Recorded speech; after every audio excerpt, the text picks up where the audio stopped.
Welcome to Beyond Pipeline. We talk about how top performers win the inner game of sales. My name is John Abush, and I'm your host. And today we have a very special guest that probably doesn't need any introduction. He has advised companies like Apollo, Hyperbound, and is now the founder of Norris Consulting. Without further ado, the man himself, Josh Norris. Thank you, Brother, John. thank you for What's up, making man? time. We will talk about the future of go-to-market.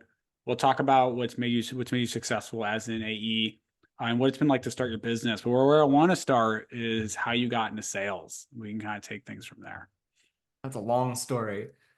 Um, I started on the technical side of the business. I founded my own startup. My first job out of college was managing 36 engineers because I had already had that prior business.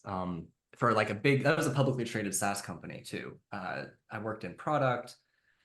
I touched CS a little bit, and kind of got my first taste of working directly with customers back in like 2015, I want to say it was. Yeah. Um, but I stumbled into sales by accident. I ended up taking over sales for a consulting company that I was working at when I moved into San Francisco. That was 2019, 2020. Moved into a larger SaaS company, like Series B size after that, then Lavender, and then here I am with my own business. So I've kind of had a meandering career and somehow ended up in go to market and fell in love with it. And I look at my 20s as like the decade of kind of finding where I wanted to be. Yeah. And now I'm looking at my 30s as I found where I want to be, and then I'm going to go really deep. So how did you know you wanted to get into all this go-to-market stuff? I mean, you've had a slew of experiences, a slew of, um, yeah, just like really unique experiences. Like, how did you know that you wanted to get in all this? Was that as a sales rep? Like, let's talk about that journey, like how you actually got here, and yeah, go from there. I mean, the transition into sales was my CEO at this little 35, 40 person consulting firm being like, hey, Josh, can you help with sales? I don't have time to deal with all this. Like it was Yeah. that simple. I was walking by his desk on my way out one day. I don't remember. It was very end, like December of 2019. He was like, can you help me with some, like he's dropping calls, he's forgetting to follow up, he's talking to people once and then never talking to them again, and like, all of that could Bad be moves, bad clients, you moves. know? Yeah. Yeah. But I mean, he's the CEO of the business, and he's had this business. Jones IT was the name of it. It's 23 years old, I think, maybe 24-year-old business at this point. And he had always done all of the sales. He'd never had help, but he realized that that was a constraint on the business. And I think actually I overheard him talking with someone about it, and like follow-ups falling through the cracks or something. And I said something on my way out the door, like, I could help with that if you want, just, say the word. And I left. I didn't think much about it. Well, then he ended up asking for help. And I mean, the rest is history. He ended up phasing me into 100% of the sales responsibilities, and I made a new role for myself, and I had a little team, and I that was actually the summer of 2020 was when I took all of that over fully, um, going into 2021. And they told me that if I hadn't been running sales and like bringing in customers, and if I hadn't been doing that, if he had still been doing it, they would have had to lay off a bunch of people that year because of COVID. We didn't have to lay off a single person. They told me that I kept people employed. I have a screenshot of the Slack message where my That boss must told feel me, really, really fucking good. very dear to my heart. Like Yeah, that. that must feel Yeah, really good. Dude, I talk to love me that, man. about talk to me about what it was like to learn how to sell. Like, what was that process like for you? Just like learn the ins and outs of sales, and just like because being thrown into it, especially in the middle of COVID, is kind of a nightmare. So let's walk through that and some of the challenges along the way. My first formal sales education was really just LinkedIn. Going Okay. into LinkedIn communities, I found Thursday Night Sales early in 2020 when it was really small, with Amy and Scott. Um, I was one of the lurkers posting very rarely in 2020, just absorbing from a lot of people. Um, and I've been active on LinkedIn ever since then. And I love it, but it was really that. I've never done a sales methodology training like a Sandler or a MedPick. Okay. I picked up a lot of I guess just observing people in sales earlier in my career, people I had worked for. My dad has had his own business, my whole life, just a small local business. Picked up a lot from him when I was younger.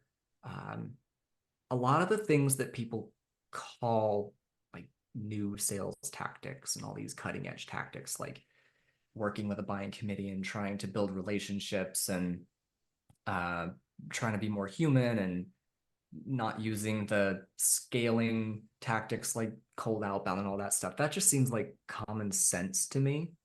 Um, so I'm really enjoying a reversion back to those kinds of things, like things taught by Nate Nasrallah. Nate's a friend of mine, and I think he's way ahead of his time, when he first started talking about that stuff years ago. Um, that sort of thing. I started absorbing lessons from folks like that. And how would you really though get the like? I feel like everyone in sales, whether it's more of a go-to-market strategy focus or just like tactical sales, like they kind of need to like cut their teeth and have a period where they're just totally ignorant. Like, how did you Mhm. actually like cut your teeth and really learn the sales chops that enables you to advise companies like Hyperbound, etc.? Like, what Gotcha. was that experience like? Like, how did you actually go and do that? Because don't bullshit me and tell me you knew everything when you started. There's no way, No, right? And I you've was done it so in a very bad. tight, you've done it in a very tight timeline, right? So like, how did Yes. you? I think people listening and be really curious as to how you learned so quickly and what enabled you to do what you're doing today. So I was so bad at sales when I first started, but I was really good at the relationships and keeping in touch with people and doing the follow up. I didn't know what to say or the scripts or the tactics or anything Yeah. like that, but I opened up a HubSpot. I made sure that everyone was in it, and I had my pipeline. I think at most back in 2020 when I was first doing sales, it was like 43 ops, which is not a lot when they're like smaller mid-sized deals, and they're moving pretty quickly. So I kept that organized, and then I just would go on calls with people. And I was a cybersecurity and like IT consultant. I was doing project management, actually working on technical projects for clients, Okay. and I was advising clients on like getting their HIPAA compliance and getting SOC 2 certified and stuff like that. So I was already really accustomed with having conversations where it's like you have a gap in your company, you want to be here and you're over here, and this gap is going to get you sued. You're going to have a lawsuit. You're not going to be compliant. Like, it was a serious thing. So I was already really like used to having those kinds of hard conversations with executives of startups here in the city, and basically selling them a service to fix it all.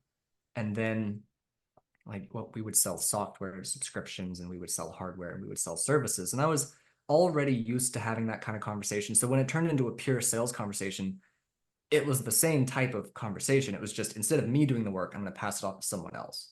So I never came in with sales tactics, and it wasn't very salesy. And I would tell people straight up, I'm like, I'm not very good at sales. I'm new to this. Um, if if it's a good fit and we work together, great. We're not for everybody. So if it's not a good fit, let me know, and you're not going to hurt my feelings. Hmm. I started telling that to people because it was true. We were higher end of price. Uh, we were very hands-on with clients. Some people don't want that. You want to do stuff more in-house, um, more of like a premier service. So I just had to get used to that sort of hard conversation. And then I think my early prospects, being IT and security professionals mostly, kind of appreciated that. I came from their world and I understood what they needed. And I was being very straight up with them. I'm like, I'm a salesperson. I'm on commission. I'm not very good at this. Like, let's just talk about your project and figure out if it's a match. And I'll tell you like the types of people we tend to work with and are a good match for, and the types we're not. Interesting. We just break it down. I was super transparent always. And it was out of necessity because I didn't know anything else to do. I didn't know another way. Um, and I think that really helped me. But then I also joined all of these communities. I mentioned TNS. I joined Pavilion a while back, and a handful of others. And I was just always hitting people up. I've paid for so much coaching. I've paid for so many courses. And I think at least I've put more of those lessons into practice than most people end up doing. I think a lot of those sorts of things end up on the shelf. Um, but I'm always like writing and I'm always thinking and I'm always speaking to people and I'm always getting feedback, going to people for feedback and humbling myself. I mean, what was I in my late 20s when I switched into sales, had no idea what I was doing. Like that's a humbling moment when people who are, getting famous on LinkedIn or 23 making more money than me because I took a really steep pay cut to take that job. Um, it's a humbling thing. You just have to embrace that. But I've made this is like my third career transition in 14 years, something like that. Third or fourth. So I'm kind of used to it. And I knew that it just felt like the direction I wanted to go in. Um, Speaking with people more as opposed to doing head down like deep work more and analytical work or technical work. I wanted to speak with people more and I didn't necessarily think I wanted to get into the go-to-market side of the business, but it just felt like a better fit for me. So sucked it up and did it. What you mentioned something that I thought is unique about how you started the sales conversation is, hey, I'm not, I'll help you determine if this is the right fit, things like that, which I think a lot of reps don't do. What do you think sales reps get wrong about sales conversations that you might have a unique perspective on, given you started off doing more dev work, IT project management? I think the average sales rep, this is becoming less the case these days, but the average sales rep in SaaS over time has been very junior in their career, where for a lot of them, sales is all they've ever known. If you get an SDR job or a sales rep job out of college, you might never work in another department potentially. Mhm. So if you're going to sell to people who are 15 years into their career, they're running a product team or a dev team or something like that, you're not going to speak their language. And even if you spent 2 years learning their language, you're not going to understand it at the depth they do. Yeah. So there's a level of respect there. And I also think that sales leadership, I don't know why this is, hasn't done a great job of creating the right incentives, I think. It's a short-term incentive. You got to hit your quota. Like for an SDR, you got to hit your quota this month. For an AE, it might be quarterly, but it like depending on SMB to enterprise, it could be quarterly, 6 months, a year, but it's a pretty short-term incentive. Um, and if you don't have controls in place, usually from like leadership or rev ops for qualifying deals that are booked in order for them to count toward quota, or qualifying ICP fit of a closed won deal to count as a multiple of quota, you could get anyone in the door. And I think that lack of incentives combined with a more junior person, you just end up with a bit of a sloppier department. It's just not as clean. So like if I'm the only salesperson at this consulting firm for a year and a half, and I'm solely responsible for growing our business, selling a commoditized service, IT services, it's an MSP, or cybersecurity, which was a new thing that I built out before transitioning into sales with a couple colleagues at the company at the time. Um, that's a commoditized service. There are a lot of companies that can do that. We set ourselves apart and we're able to charge so much more because our service was just faster and better and more reliable, but it's the same end result in the end. Um, in order for me to compete and succeed with that, and I didn't have a quota either. So my incentives were different. I got commission, but I didn't have a quota. As long as I was bringing in business, like no one was breathing down my neck. So I could breathe. I could learn. I Yeah. could look at our client base and be like, this is a real story. Um, we're bringing in clients that buy, call it 10 hours of this consulting work or project work a month, and it's an annual contract, but we're getting a lot of like really price conscious companies and Yeah. they're really beating on us. And it's annoying. And they all also happen to be on the smaller side. They're really, but let's double the minimum requirement for the contract. You have to buy 20 hours a month or we're not going to work with you. And I'm telling people no and like turning them away. Double the size of the contract, we end up getting a different type of client base. I'm making a little bit less money, but in end, it starts to even out because I'm not putting time toward those smaller deals. I'm putting time into prospecting for larger Yeah. ones and working larger ones. The company ends up with less price conscious clients who are with us for longer. And it works out really well for the company in the long term. To be able to have the space to think that way in my first sales role was absolutely formative for me. And it was because of the trust that Evan, my CEO at the time, had in me. So given that reps typically don't have that type of environment, quota driven monthly, quarterly, how can reps think more long term? Because I totally agree with you. It takes a lot of diligence to think more long term. How can reps begin to think more long term as they walk through cycles and things like that, given that they're not in that type of environment? That's a good question. I think, okay, so my first thought is that the race to get the title promotion might be short sighted. My first sales role was a full cycle AE with like decent inbound flow. It wasn't the best, but it was present. And they closed reliably. So like I could make a decent living on just inbound. I did outbound because I wanted to learn it and I wanted to make more money. And I thought the business needed that, but I would have been fine if I did no outbound. Um, but the and I this has become very obvious later in my career, like over the last more recent years. The most valuable skill set I picked up in that time was prospecting. So to someone who's in an SDR role and you're like dying to get to AE, I would say slow down because those skills are the most valuable that you're going to be picking up, in my opinion. They have been for me at least. The ability to open a conversation, I think, is this is my opinion. I think it's harder and more valuable than closing the deal after the conversation is opened. I believe that. Um, and a really, really good SDR, the handoff between them and the AE is also a skill, composed of many other smaller skills. But like that set is also incredibly important. So being able to create new relationships within your organization, that's the real definition of multi-threading. It's not you reaching out to 10 people in a row trying to create more relationships for yourself. It's also you creating relationships with the right people in that org, with all the right people in your org, and like orchestrating all of that. Mm-hmm. It goes both ways. Um, so yeah, I'd say slow down and don't race for the title necessarily. I don't. My second thought is how how salespeople can think more long term is it's probably going to come down to your leadership.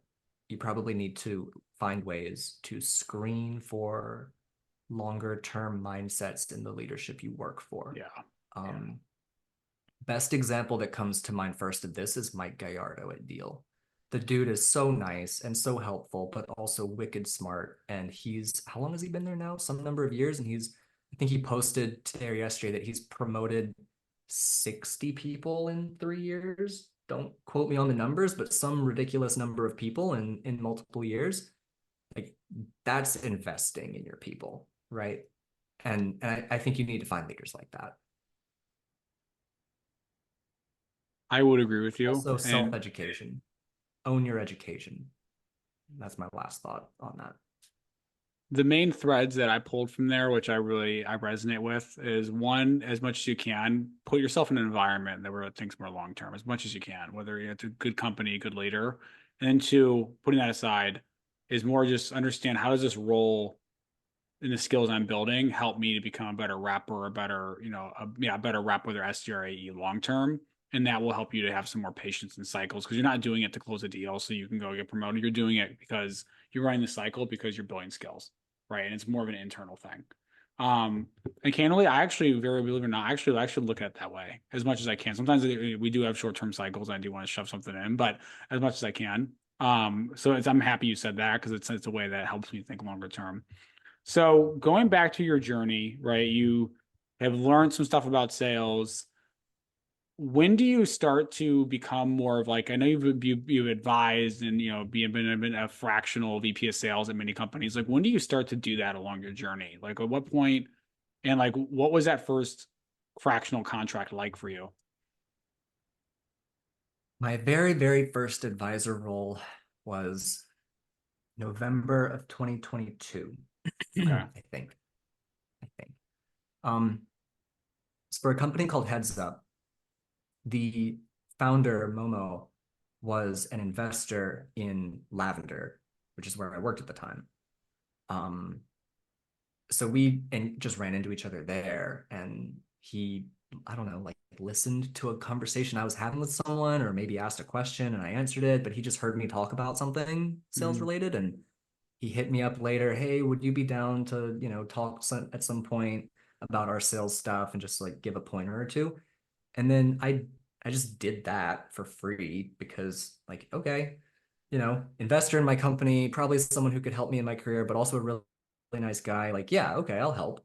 I talked with him for an hour twice over a couple weeks, and then he just randomly hit me up. Would you like to be an advisor for Heads Up? We'll give you a little bit of equity and meet with us once a week for an hour, and we'll just go over our pipeline. It was basically a pipeline review and like giving Mm-hmm. them tips and helping write copy for follow-up emails and stuff like that to make sure that their pipeline was moving forward. And at the time, they had like a 90-day pilot that they ran with people. Their Jeez. product was this really forward-thinking AI model that did a bunch of crazy stuff related to product usage data. And it was a great product, but they had to set it all up custom. It was this big involved process. So they needed the help. Um, and so I worked with one of his, I think Mitchell was a co-founder. Uh, Mitchell now has his own company called Condo, which is also cool. But I worked with Mitchell like every week for months after that, and um, ended up that company ended up being acquired by Highspot, I want to say last year. Um, but it was an accident. I wasn't looking for advisor roles. I wasn't paid cash. I was paid equity. Um, I paid tax on that like before I ever saw anything from it, which is kind of funny. And then let's see, I was incredibly sick last year after I left Lavender. I had long COVID really badly at the time, and that's a whole other story. But I took time off. I wasn't working, and to get back into working after I started to recover, I started talking with friends and letting them know what was going on. And if you know any open roles, I'm all ears kind of conversations. Well, my old boss, Evan from Jones IT, offered Mm-hmm. for me to help him with sales for a new company he was starting. And then a friend of a friend had a startup and he wanted help with something, but he didn't have any money to pay me. So I was like, okay, I'll help. And then another friend, Darren Fanton, founder of Screenspace, he offered, help me with sales. After SaaStr, I'm going to have leads and I don't have time to deal with them. It's like, okay, I can help you guys, basically commission only. Um, Ended up getting a decent little bit of income from all of that together over like 3 months, but I took on 3 fractional contracts last summer, and that was the beginning. And I was still looking for full-time roles, and I didn't know what I wanted to do. And then in November, I thought, you know what? I've always wanted to have my own business again. That's really Mm-hmm. fun. Um, do I do this? Do I launch a business? And if it fails and everyone sees me taking on a full-time role in January, that's gonna suck. But I can do it. I can, give this a shot. It was really scary. But I chose to do it. And it was again, I kind of fell into it already. I was already doing that work. Um, Mm-hmm. so making it my own business was just like making it official. It already existed at that point. And then within a week of launching on LinkedIn, I had a big client that reached out, and we worked together for 3 months. And then I had more reach out and more. And it's been 100% inbound just from LinkedIn ever since then. What gave you the courage to finally start your own business, right? Because you could have taken a full-time job. Like, what gave you the courage to actually go do Mm, that? my first business was the startup I did in college. And then I freelanced for 3 years in starting in 2016, which is another fun story. After my car accident that I had, I had to recover. I had bed rest for a long time, so I couldn't do anything. I couldn't work. I had to drop my job. Jesus. the one managing all those engineers, had dropped that job. Um, and so I was just working on my laptop in bed making websites for local businesses. And I ended up taking some part-time local jobs just to like get out of the house in addition to that and like building muscles back up in my back and stuff.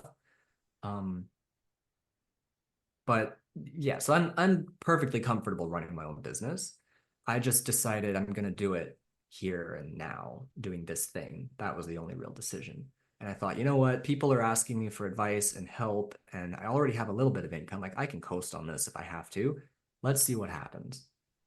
Um, I honestly just preferred to do that over go to work full time. I had a couple conversations going that probably could have turned into offers, and I just chose to bet on myself again.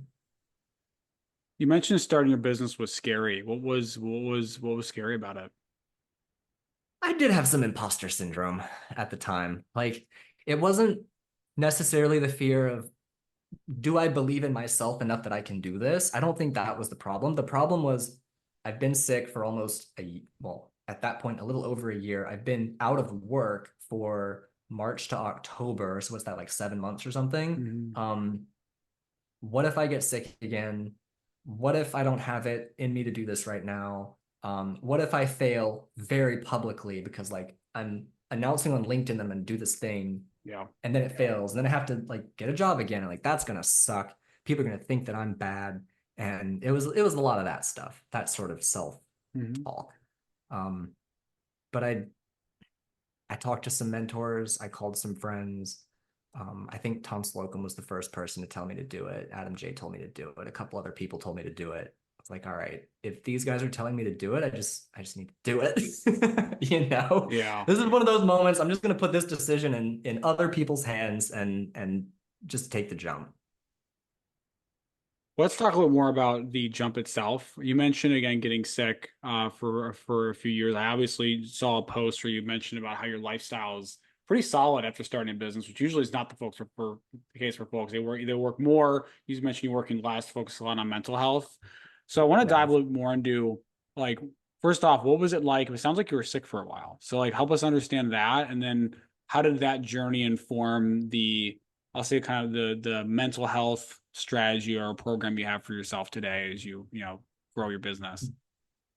I've been really sick twice. I've nearly died twice in my adult life.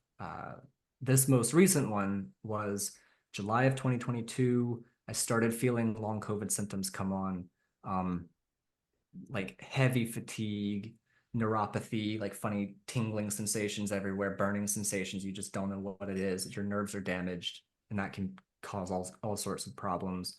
Um, Loss of sense of taste and smell, anhedonia. Your dopamine circuits don't work properly, so you just feel depressed. You aren't getting any joy Mm. or reward from anything. So nothing makes you happy, which like that's the worst feeling.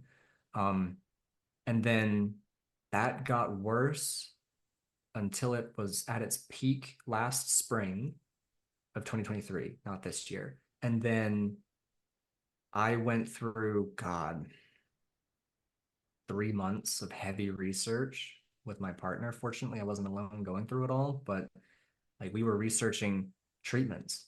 Um, Doctors were completely useless. I had multiple doctors tell me they didn't think I was sick. They thought it was in my head because of anxiety and stress. And I had multiple doctors tell me they know how serious long COVID is, but they can't help me. They can't prescribe the things I need because it would be off label and they could lose their license if I were to get hurt doing it, which is understandable, I guess, given their situation, but it sucks to be the patient.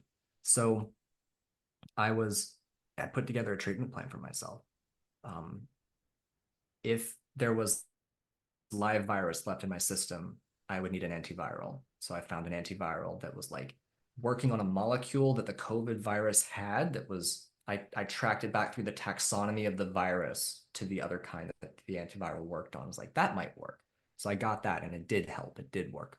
Um, 40 something other experiments with supplements and medical procedures and tests. And I burned through all of my savings. Um, a lot of money went into getting better. Um, and then, I mean, when I started my business, I had a couple $1,000s left to my name, which that was scary. but I did it. I went through treatment. It lasted like 6 months. By October, I was feeling a lot better, and by November, I was like 100% recovered. I solved long COVID for myself, which most doctors have no idea how to do, and some say is impossible. Um, but I got my life back, coming back from a point where I could not walk from one room to the next without collapsing and hyperventilating with that fatigue. Um, the first time that I nearly died was the car accident that I mentioned earlier. That was in 2016 was when the accident was. Um, Riding in the passenger seat with my grandparents down a road, middle of the day on a Saturday, broad daylight, drunk driver just trashed out of his mind, pushes another car out of oncoming traffic, and Jesus. both of them hit us head on. Yeah, it was really bad. A woman in the other car died on impact. We were busted up really badly. My grandparents immediately had early onset dementia from the concussions. They're still alive today, but they don't remember what happened 10 seconds earlier, you know? That's really painful. Um, I fractured 3 vertebrae in my back, L1, 2, and 3, and the 2 discs between them are smushed. So I have to be really careful with my back now. Fortunately, I didn't need surgery. The doctor said, I don't know how you're still alive, much less like not paralyzed or something. Um, and I don't want to do, and like my fractures were not very serious fractures. They were minor fractures, but they were close to my spine. So he said, I don't want to do back surgery on like a 26 or 27-year-old, whatever I was at the time. Um, just don't get out of bed for however long it takes until you can walk without pain. And that ended up taking 5 months. And he said, let's do some x-rays then and an MRI then. And if we need to, we can do back surgery. And you're not really going to lose anything if you wait, just the nature of that surgery. But we won't know until that day comes. So I was in bed for 5 months. I dropped my job, dropped my apartment, moved back in with my parents. Thank God I had them that I could fall back on and just had to get better. And I was really depressed at the time, which did not help. And like that was the hardest mental health journey I've ever had. I completely lost my will to live. I remember the series of thoughts I had in the second half a second when the cars shot out before we hit them. I remember thinking like, oh my God, this is real. This is happening. Like we can't avoid this. This is going to happen. And I remember thinking that I was relieved that I might die and not have to do it myself because I'd been like really depressed around that time. And I knew it would be easier on my family if it happened that way. That's just a really shitty thing to think because then you have to get up and get better after that. And I've told this story a handful of times in the past few years, but it took me a long time to be able to talk about it. And it took me a long time. It took until the end of 2019 when I moved to San Francisco to really feel recovered mentally. And I remember it was December 13th of 2019. I was walking like somewhere downtown, and I just remember thinking to myself that I like my character. I like how I think about the world and how I treat other people, and I like myself. And if I had the option to go back and take away the painful things that had happened to me that caused me to have like mental health issues and depression and stuff, I cannot choose to remove those pieces of my life that formed my character without also changing my character. And I thought, oh, damn. And I chose I would prefer to have my character. So I kind of came to peace with everything. It was almost like a flip switch. That line of thinking popped into my head. And ever since then, I've been a lot better mentally. Like I don't feel depressed anymore, except when long COVID messes with my dopamine, um, which fortunately I know how to treat now. And then it's made me really tough. You know, you get rejected Mm. in sales, or you have to make a bunch of cold calls and you don't like doing it, or it's Friday, but it's also the end of the quarter, and oh my God, I've got to be watching email and, you know, this lawyer doesn't want me following up at 6 p.m. on a Friday. Like, I'm gonna do it anyway. That stuff just you brush it right off. Yeah. Yeah. So all of that came together to, I don't know, guide my attitude in sales, I guess you could say. Yeah, it sounds like you've really had like two major events that have shaped who you are today, and you've Yeah. worked through that obviously. And I think you know, people think people experience in their life at least one of those, maybe two, maybe not as intense. I wouldn't wish either of them on anyone. Yeah. No, they both sound really challenging. You mentioned working through depression both times. What was it like for you to come out of, it could be either journey. Maybe you mentioned the car one was more intense. What was it like coming out of that depression, and like what was it like to work out of that to get back to, put a potential baseline that you mentioned back in 2019? It was humbling because I had to leave a really good job. And honestly, dude, I never went back to that company to ask for the job back. Mhm. And I probably could have, like I was ashamed for something that I didn't cause, that wasn't my fault, that hurt me. Like I felt shame for that. Mhm. So I did freelance web design and I made decent money at it, but I didn't have a lot of time and I wasn't, giving it all of me because I was trying to heal. And then I realized I'm just sitting in bed. Even when I work, I'm just sitting. I've got to get out of bed. My muscles were so atrophied, and I really needed to rebuild that tissue. So actually, my I managed a small restaurant for a month before I learned that the owner had this big sexual assault lawsuit out, and the whole place shut down. And then I went to work at this little tax firm, or maybe they were insurance or something, where all of their systems were still on paper in file cabinets. And then I went, that was for a couple months. And then actually, my first sales job, come to think of it, was at a furniture store.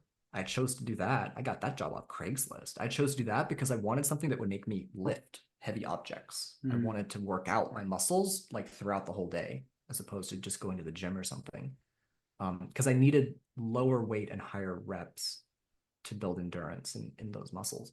I did that for like 2 months, while doing some websites on the side to, pad my income. And I picked up Lyft driving and Uber then back when they were really new and actually paid decently. Like I did all kinds of things in 2018 that would be very humbling for a person to go back to do after working in tech. I made Mhm. almost no money doing it compared to tech. Um, so yeah, it was humbling. I had to force myself to get out of the house. If I just sat around being depressed, Mhm. watching videos or playing games or something, like I'm gonna go nowhere. I made a routine for myself. I would wake up, I would make a giant omelet, so like 8 eggs and a bunch of vegetables and stuff. Um, and then I would go to the gym every day around lunchtime, and I would uh, like go to work around that. And I would go out in the evenings and I found swing dancing nights mostly, and I found like uh I don't know, like dances and events at like bars and stuff and venues Mhm. every night of the week. I would go out every night and I would stay out till like 10 or 11, like not super late, but I would go out and dance for a couple hours every night. And I would make friends, I would talk to people, and I would do physical activity, and then I would come home and I would sleep. And I made myself do that because on the one hand, my body needed to get stronger, but also I was really depressed and had no will to live. And I Mhm. decided I wasn't going to live like that anymore. And part of recovering from that is physical activity and socializing again. Totally, dude. I, Those are it, like, I had to put my yeah, whole life back. yeah.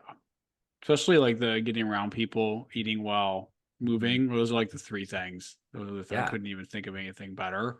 You mentioned that you decided that you were going. You said mentioned at one point that like I'm going. I made a choice that I was going to move forward. I was going to find a way forward. I was going to live and not take your Yeah. own life.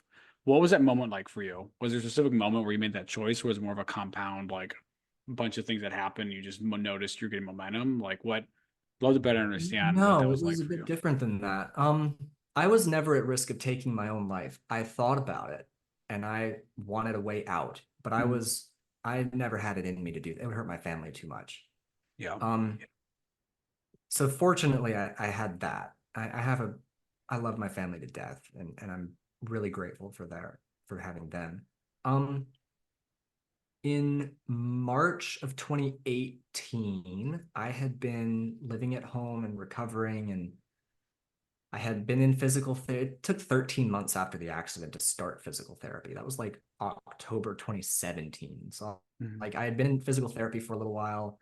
Um, and I was out up and about on my own a lot more. But by the beginning, first few months of 2018, I still lived with my parents and I just didn't really have the will to get out on my own. And my best friend at the time, his name's Nick. He lives in Ottawa, Canada. I was in Charleston, South Carolina. He told me, dude, you can't do this forever. So he actually dropped his life and moved down to Charleston for 6 months, the visitation limit for just a visitation visa. And he like I got a little 2 bedroom apartment and I got a bunch of jobs, all those ones I mentioned to you, Mhm. in addition to my website thing. And I like supported both of us for 6 months. And then when he left, I had momentum to keep going for the rest of the lease. And then when that lease ended, is when I moved to San Francisco. Mhm. So that's actually what helped me get momentum. It wasn't something I did on my own. I needed help. Um, yeah, Yeah, it seems like having a friend, a community was obviously really helpful, and you were able to claw out of that. couldn't Um, imagine. Well, yeah, well, I don't know if anyone really does do something like that yeah. alone. What advice do you have for someone that is in that moment right now in their life? Maybe they're depressed, maybe they're just feeling down. Like, it's just, yeah, like what advice do you have for people that are in that type of situation? Hmm. Besides the things I've already mentioned, like get outside, do physical activity. Like there's pretty good research around if you don't do physical activity, your body burns more calories from just creating cytokines and immune cells and just like burning immune your immune system's just working a lot more. So if you work out, you have less inflammation. You have less inflammation, you're healthier, you feel better, you have less pain in your joints and your muscles and stuff. So like there's science around that. Go be active. That's one thing. Um, being social, serotonin, dopamine, oxytocin, go get some. Other people have those for you. You can go borrow them. Like that's how it Yeah, works. dude. Relationships give you that stuff. Yes. Go get some. Um, and then like make yourself do like get out of your comfort zone, go talk to people. Like if you're really depressed and holding yourself up at home, like we've Not a already good talked move. about that stuff. Yeah. Um, but you have to like peel yourself out of your home and make yourself go do that stuff. It's not going to be comfortable at first. Um, beyond that, I've just always had this deep-seated faith that I can do whatever I want to do. If I want to start a business, I'll be successful. If I want to work in this field and it really interests me, I'll go do it and I'll figure out a way to succeed. I've always had that sort of in the back of my mind confidence in myself. Yeah. And it, as long as you create receipts for your accomplishments and like show what you've been able to accomplish, I don't consider that arrogant as long as you have the results to back it up. But like pay attention to your ego. Like if you feel like foster that confidence in yourself, believe in yourself to do it. And like, I don't know, I've just always had that feeling. I don't really have uh doubt in my ability to figure out how to succeed at something. I don't know where that comes from. I don't know if that's something that I could just tell a sales rep, go develop that, but I don't know. I'm not afraid to try Yeah. new things.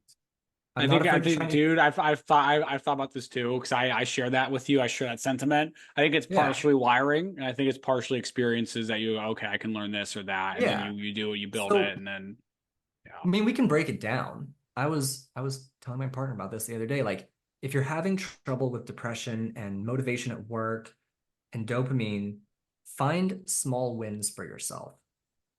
Create small wins for yourself because that's going to create little dopamine hits, incremental Yes. dopamine hits toward the Yes. big milestone accomplishment that you want. And once your body and your brain get used to winning again, then it starts to feel a lot more natural. Um, that kicked in for me when I got paid by a fractional client for the first time. Like, oh, that's dopamine right there. And Yeah. I've been paying really close attention to that. And I think very consciously about getting a paycheck is going to be tied to all the inputs that I do to work up to getting that paycheck. And then doing a good job with it after the fact gets me more paychecks. So create that flywheel for yourself. Find small things you can win at that are linked incrementally to the bigger thing that you want. And then probably comes back to environment. Put yourself around people who are actually going to believe in you and do the same thing. If you're in a toxic environment, I know it's not, you can't just say get out of the toxic and quit your job, get a new job. That's not that easy, especially these days, but you should be looking for a better environment if you need one. Yeah. Yeah. Yeah. It sounds like really it's like find a way to create small wins, get in Mhm. a good environment, which I totally agree with you on. So as we go towards the end of this, I want to talk about the future of go-to-market. We're gonna make a big pivot in this conversation right now. Let's do it. So you cover a lot of things like influencer marketing, obviously just tech stack for go-to-market, hiring the right talent. So I'm gonna ask a broad question because you cover so much, and we'll kind of go from there. Like, what does the future of go-to-market look like in 2027? Oh man, the future of go-to-market in 2027. I love that. Um, we're already seeing the seeds of it placed right now. So you go back 10, 15 years, the engineer was the highest sought after role in tech. Now the barriers to entry to becoming a great engineer, a 10x engineer, are lower than ever. Um, there are a lot of tools that help with building, and like even just coding languages are becoming simpler and new ones are all that stuff. There's a bunch of stuff happening making it easier to be a great engineer. At the same time, go to market's becoming harder. So getting people's attention is harder. There are a lot more channels where attention is divided. There are a lot more people creating content and noise, including outbound, to vie for your attention. So I think that marketing is now, and especially will be in the near future, it is the most sought after role in tech. The ability to get attention and to build an audience who hangs on your every word and wants to learn from you and wants to buy from you. Um, that's like the engineer of 2005. So I think that's going to be one big trend.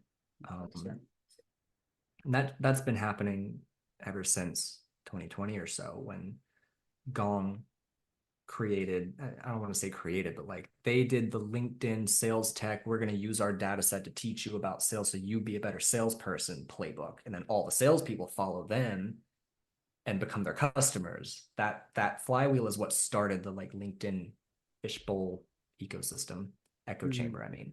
Um, ever since then, it's been blowing up and it's only going to continue to rise.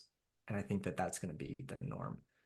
I also think that if you cannot look at your go-to-market system as a whole system, like those flowchart maps that I've been putting out lately, if you Mhm. can't look at your company that way and your tech stack that way, as a salesperson, as a marketer, as a RevOps person, but especially as a business owner, as a founder, you're going to get run over in 2027 because we're going to have all of these little scrappy lean teams that are just now hitting like 500K, 100K, a million ARR, just now starting to get their legs under them. They're going to be sprinting in 2027 with like 10 people on the team still. You will get flattened if you can't look at your entire go-to-market system as a whole and understand how to orchestrate what you need to do using the right technology. Um, and it's not, oh, this tool is so great, I should use it. It's this method of doing go-to-market, this strategy is working for my product because of the nature of my product. Let's figure out the right tech I need to get to implement that strategy. You got to look at it that way. So I talk a lot about marketing advantages with clients. Is your product easy for someone to learn about on social? Open up, sign up, and become a customer? Or does it take more effort? Can it go viral? Does it work well with referral partners or channel partners? There's a whole list of marketing advantages that you need to look out for. Every product is going to have a different mix of them in a way. You're going to build your top of funnel around that. And then you're going to like figure out how you, like, who are the people we're selling to? How do we get in front of them? What do we say? Those are the three main things. And then you orchestrate your tech stack to facilitate those things. Like the tech stack is the last thought. And you can take the same approach to a sales process. How do they want to buy? How do we conduct our sales process? You build the tech around that. So if you can't look at your company that way in 2027, you're not going to have a company for very long. And then also I'd say collaborating with people who are not full-time employees or people who do not, well, they might have equity. Collaborating with people outside your company is going to be really big. That's on the rise now, but I think it's going to be very typical for a team of 5 or 10 to have a 50 million ARR company with like an army of consultants and fractionals working with them, cycling them in and out. Influencers are on the same roster. People you pay to do things for your company on like a shorter term or a non-committal basis, contract basis. They can come into the picture as needed and leave the picture as needed, and everyone works with a whole book of clients, and like that's going to be very normal. You're going to have experts in their fields who are great at building particular types of systems, working for companies that need that exact thing. Or maybe they're really good at creating certain types of marketing content, certain types of video content. It's kind of the latest thing. And, you know, there'll be something after that. Maybe they're just really good at getting attention and they're going to do that for a handful of companies. That'll be normal. It'll be very hard to find a full-time employee who is just absolutely killer at the exact combination of things you need. So you can get maybe a full-time employee to handle all the execution on a bunch of stuff, and they're a good generalist, or maybe they're teachable, and then you hire a few fractionals or some consultants to like support them and make the quality of their output where you need it to be. That's another trend. What does this mean for the average sales rep, account executive, SDR, BDR? Because that's a huge shift in how organizations just start off. I understand the advantages, right? But like, what does this mean for the average sales rep? So I think sales is one of the last roles that are going to go fully fractional, because you need to understand your product really well. And you also need to be on call all the time. You can't miss an email more than a day, you know, because then someone else is going to take your deal. So I think that sales don't need to worry quite as much about fractionals taking their job as other roles do. Marketers need to worry about that. Engineers now, design maybe, sales probably not. But as far as like the nature of the work, you're going to need to understand how to leverage AI. I wouldn't worry about AI replacing anybody necessarily. There has always been a trend of the line between the line in ACV and contract value, where PLG is on the lower end and then everything above it has a sales process. That line's rising over time, and it has been for a very long time. I can see that. Yeah, because technology makes it easier to buy and sell PLG. That's been happening for decades, ever since the beginning of subscription software. AI is accelerating it. And then also just because there's a whole bunch of new technology that does stuff that didn't exist a year ago now, but then also economic pressures to have a more lean team and lower costs, be profitable, that's also accelerating it. So people are like, we were getting by with our sales team before because we didn't need to be profitable. Now we have to be profitable or we're going to go out of business. So I'm going to have to figure out a way to do like to raise that line. So I actually think the SMB account executive is the most at-risk salesperson for losing their job right now to like AI. I don't think the AI SDR is going to do it. I've seen too many bad stories of that, and I don't think it's there. And then we're also those economic pressures are also pushing people to have smaller teams. So there will be fewer jobs per startup to go around.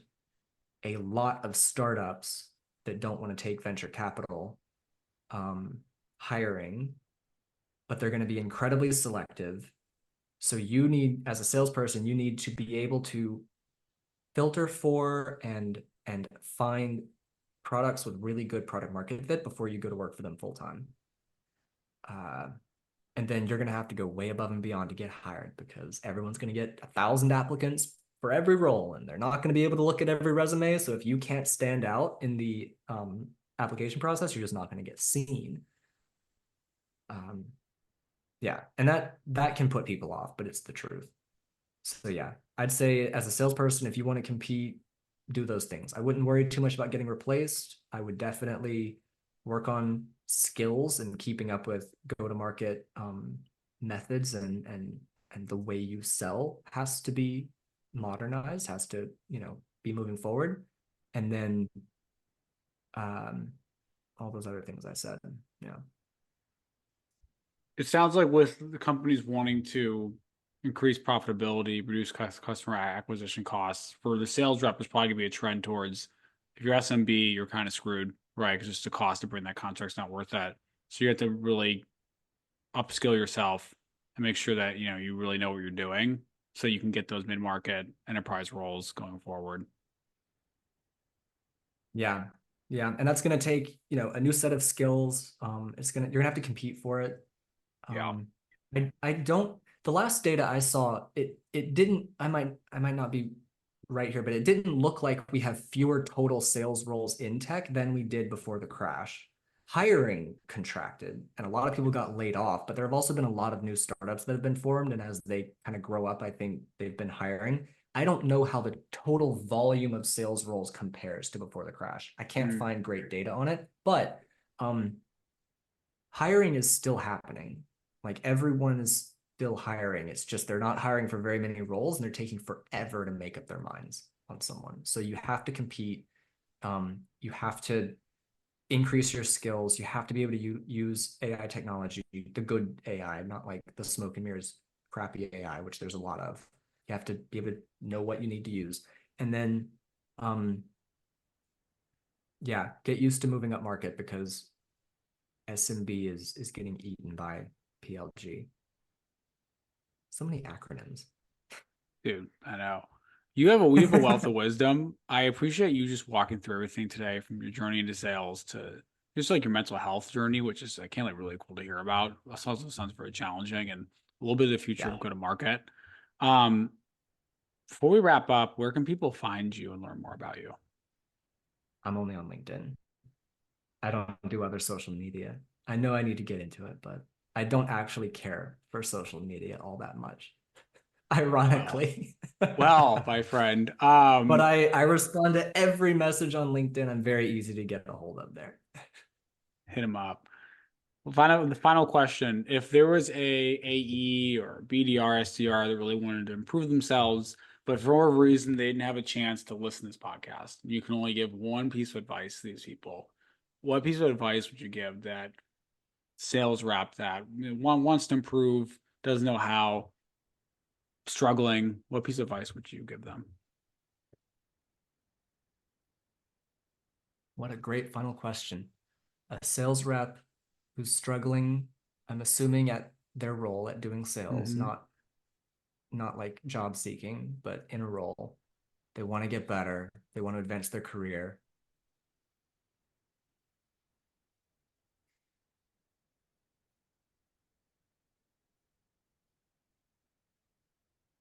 I would advise them to slow down, take a breath, focus on your skills. If they're in a company where the product is selling, let's make that assumption. Like it's a sellable product, it's got decent product market fit. um,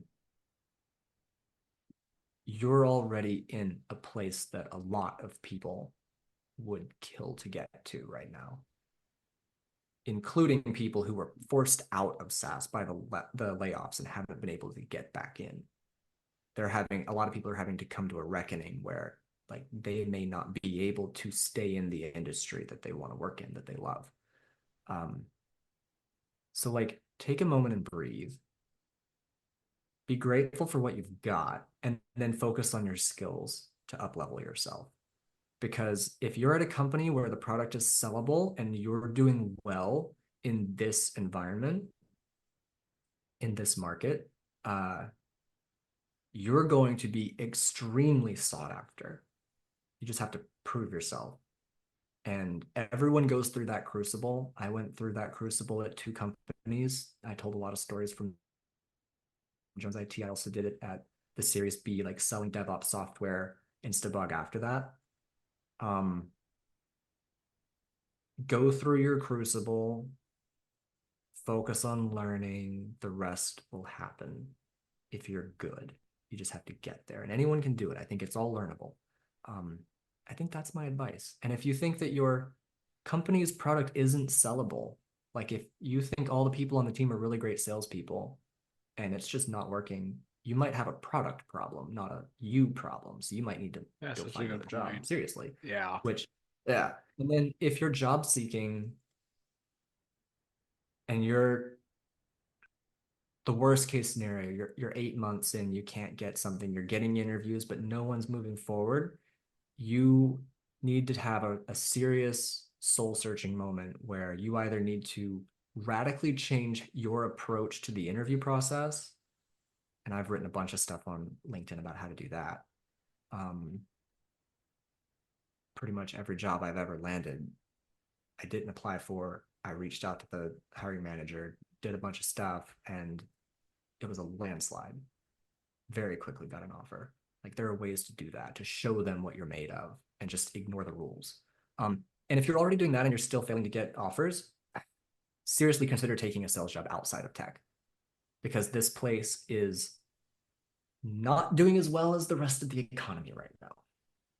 Let's just put it that way, as a whole, you know, on average. So there are like three types of salespeople in that answer because they all have different answers, but that's what I would tell them.